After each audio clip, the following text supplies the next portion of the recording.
कि पंजाब की जेलों में एड्स के 673 मरीज हैं। तमाम मरीजों का इलाज किया जा रहा है। जेल में दाखिले के दौरान स्क्रीनिंग से कैदियों में एड्स की तशखीस हुई। मजीद तफसीलात हासिल करेंगे डॉन न्यूज़ के नुमाइंदे अली वकार से। अली वकार, ये तो बहुत बड़ी तादाद है, तफसीलात क्या सामने आई हैं?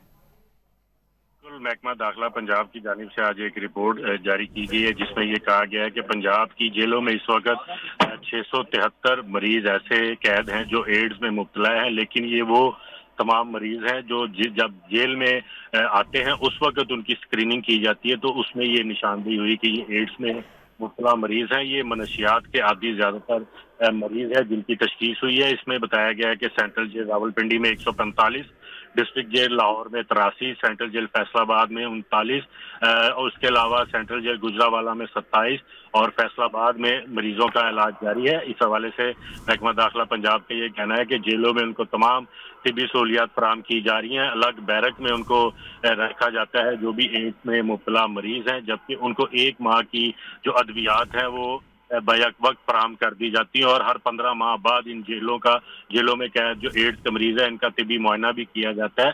इस हवाले से बाकी मरीजों को महफूज रखने के लिए माहिरीन की और तिबी माहिरीन की जो हदायत है उस पर अमल दरामद करते हुए उनको रखा जाता है। जी, बहुत शुक्रिया अली वकार आपका।